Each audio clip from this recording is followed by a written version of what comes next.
Konnichiwa, this is Nino, a direct distributor of Lifestyle PH, a The Natural Kurogan, an airsoft enthusiast. So, bago tayo mag-start sa panibagong episode sa remake, ilang shoutouts na naman ang ilalatalo natin sa screen. So, ano pa bang gagawin? Sit back, relax, and enjoy the show. God bless.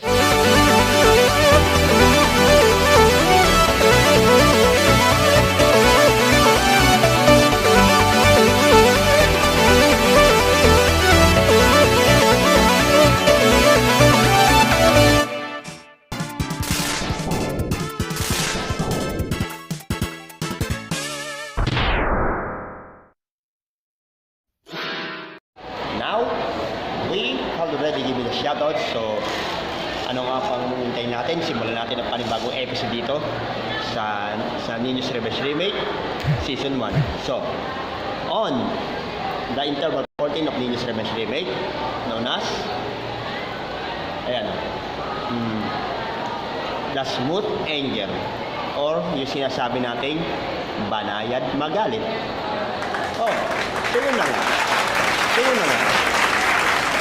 So, sa mga talata ng Biblia natin ay sinishare natin sa inyo at bibigyan natin ng pakahulugan lahat ng mga bagay na yan. Lahat ng mga examples dito sa segment na to.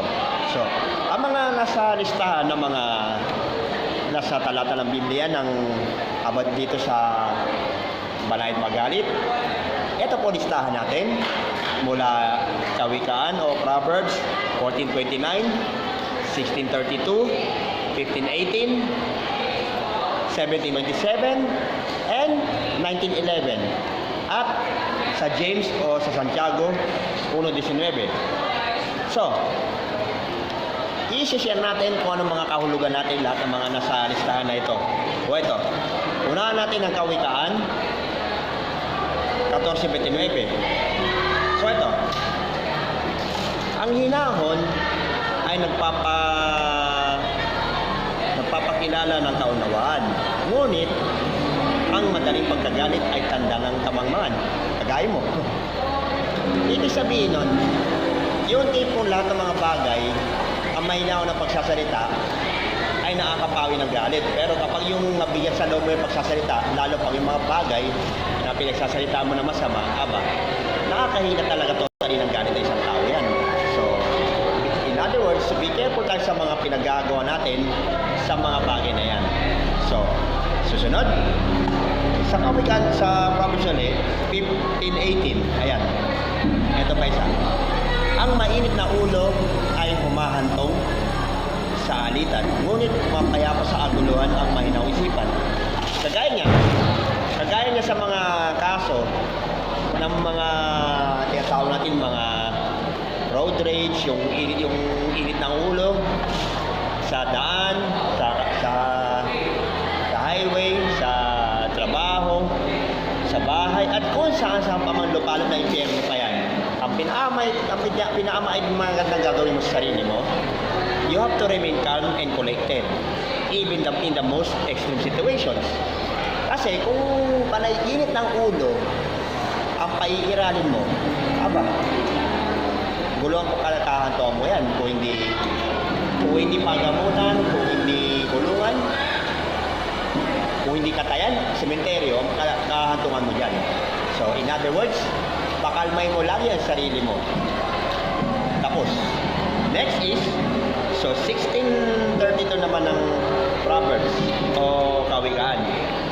Sunod dito, higit na mabuti ang tiyaga kaysa kapangyarihan at ang pagsupil sa sarili kaysa pasaot sa mga bayan. Ibig sabihin nun, yan ang lagi sinasabi ko na if you have to conquer yourself, you are the greatest people. Ayan, kailangan talaga may pagpipigil sa sarili mo. Yung talagang kailangan kontrolin ang init ng ulo. At higit sa lahat, huwag kang pikunin. Kasi pag ang pikon, talo. Tama ba ako? Mali sila. At para sa'yo, ito pinakamagandang tanong ko sa'yo. Ewan ko kung magusto mo yung mga tanong ko eh. Mali ka ba dyan o sadyang hindi tama? Tingin ko hindi mo yan masasagot yung medyo, hindi talaga twisted na yung twisted na pag-iisip ng ganyan. So ito. So proceed na tayo sa isa. Kawikaan pa rin o Proverbs 17:27. Ito. Nagtataglayin ng kaalaman ang maingat magsalita. Ang mahinahon ay taong may pagkaunawa. Ibig sabihin nun, kung lahat ng bagay sa mundong ilalim na to, idadaan natin sa mahinahong usapan, goods yan. Pero kung dadaanin mo sa pakikipagbardagulan sa apa mo at naikipag-away ka pa sa mga walang katorya-torya kadahilanan, walang katorya-toryang ideya, lahat-lahat, ang ganyan na pag-iisip mo na yan, utak mo, kasing kitid lamang ng hibla ng buhok o ng molecule ng pag-iisip mo. So, ano pa bang tawag yan? Eh di, utak mo may ubo.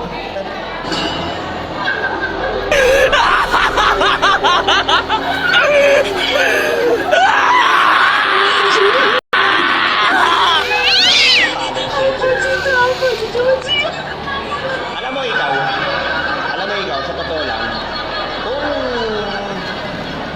magsasalita ka na rin na lahat ng mga bagay hindi maganda, mag-isip ka naman, maiyaya ka naman. At saka kung magmaninemo ka na rin ng kapwa mo, mahihiyaya ka naman sa sarili mo. Kasi alam mo kung bakit pag yan yung ginagawa mo, pag hindi mo inayos lahat ng mga pananalita mo at hindi ka maingat, katulad ka lang lahat ng mga balasubas na nakasagupa ko nung nakaraan pa hindi mo basahin lang ng mga atungkuhan. Kayo pa kaya? Kaya kuha ko sa'yo, kalmahin nyo lang lahat ng mga pag-iisip mo.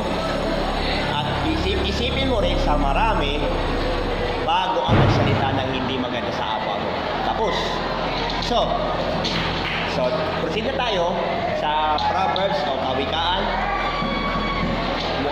Mukhang pistol ko pa yata yung model nito 1911 1911 ng Proverbs o Kawikaan. Ayan. Ang kahinahunan ay nagpapakilala ng katalinuhan. Ang di pagpansin sa masamang ginawa sa kanya ay kanyang karangalan. So, ibig sabihin, kung ilalagay mo sa mindset mo, sa mindset na pag-iisip mo na yan, na hindi ka mapagpatol sa lahat ng mga bagay, kahit yung mga maliliit na bagay, papatulan mo. Alam mo, kung ang tunay na isang professional na tao, hindi mapagpatol sa lahat ng mga pipitsugin na bagay. Kung kumbaga, hindi katulad yung mga tarantado kayo, lahat ginagawa nyo, big deal. Ultimo kalititan detalye pagka nasasaktan na nasasaktan ego mo, anak ng kabayo ka. Huwag ganon, kapatid. Kailangan kasi lahat ng bagay, daanin natin sa lahat ng mahinahong usapan na yan. Hindi yung nakikipagbardagulan ka pa, hindi yung nakikipagsintuhan ka, hindi ka pa nakikipagparilang ka. Ewan ko sa'yo. Ang mga gayam nyo ay katulad ng isang tao na nakasgupa ko nung nakaraan ay ano ba tawag ito? War freak. What? Ayun.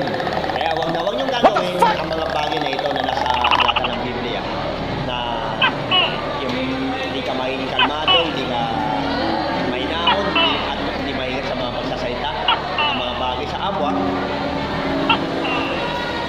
Ingatan nyo na huwag nyo masira ang himay ng isang tao dahil naman sa mga masakit na salita o gawa na inyong ginagawa sa kapwa mo. Tapos, last but not least, sa James o Santiago 1:19. Ito ang nakasulat. Tandaan nyo ito mga kapatid.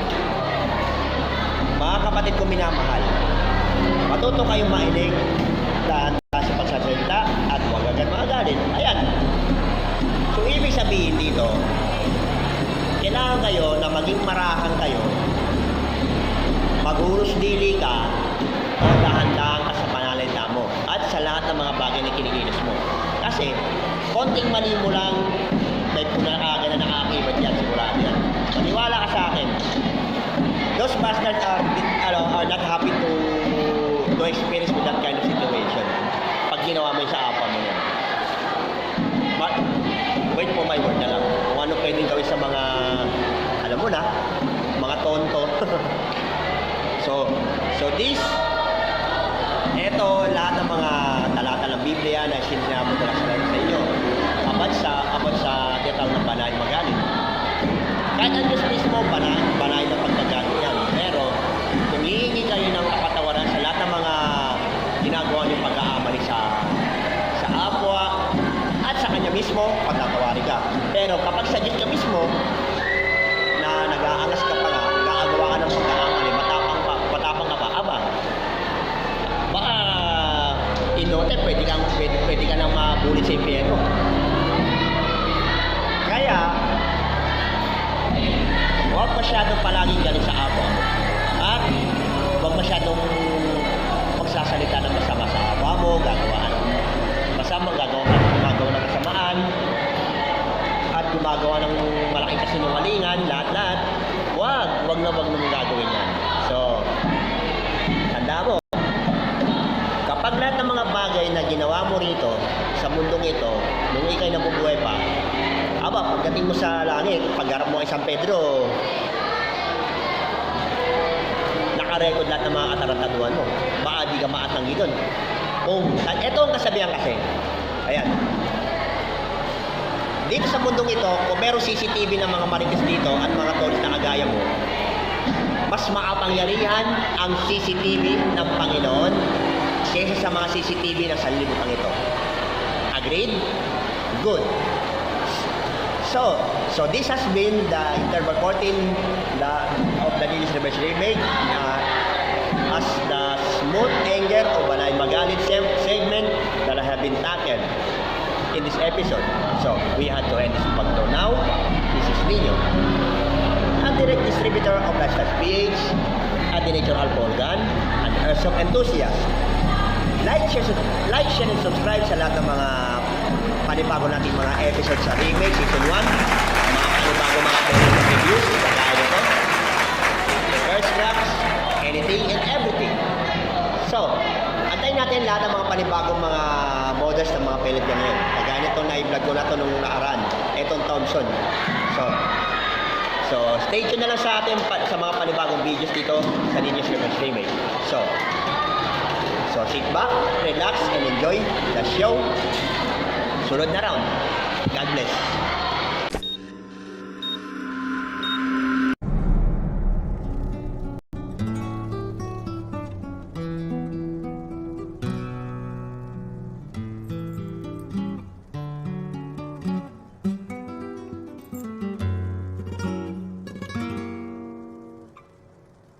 Niño precioso, más que el niño, risueño niño, Dios del amor. Duerme tranquilo, duerme entre tanto, eleva el cañón. ¿Cuántas veces te lo tengo que decir que no me moleste? ¿Qué carajo?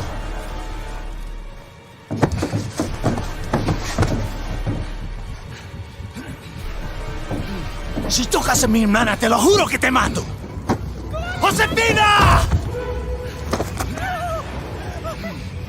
Este es un monstruo. ¡Animal! ¡Josefina! ¡Quítenlo! ¡Dalo que le remate! ¡Denme un sedante! ¡Téngalo quieto! ¡Rápido! Josefina.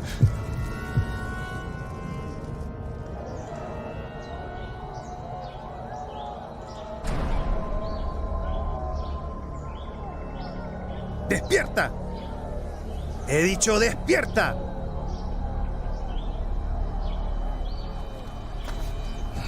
¿Lo sacaron sin que lo vieran? Sí, no somos cuatro para restringirlo.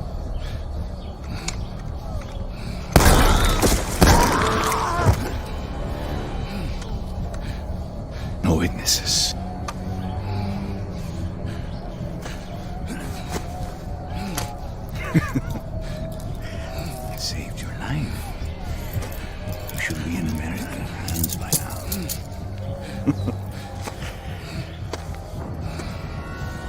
Code la fe.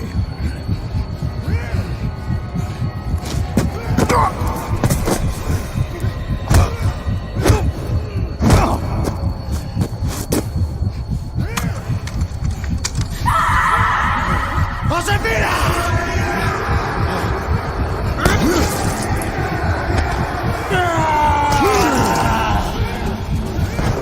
¡Quítense del medio!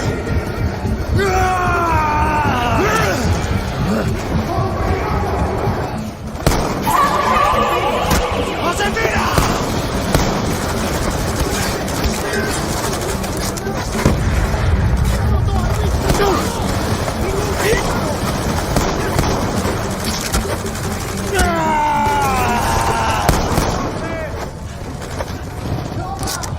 Ay, por favor, déjenos ir.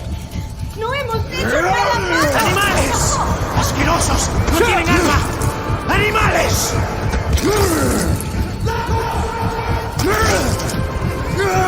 ¡Muévense!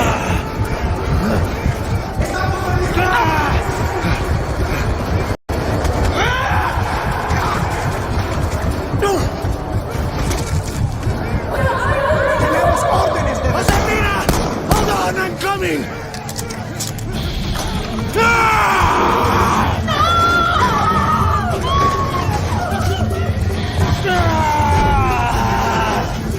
¡Muéranse por sus pecados!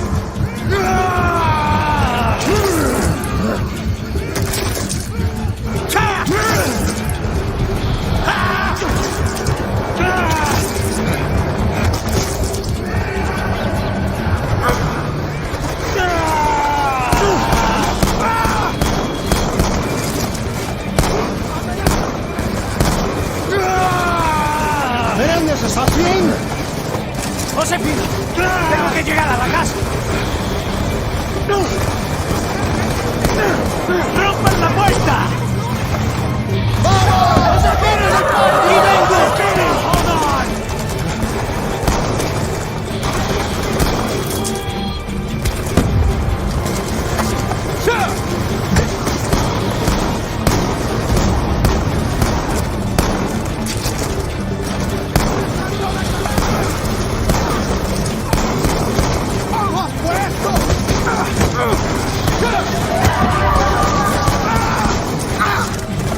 ¡Estoy aquí, Josefina! ¡Estoy aquí!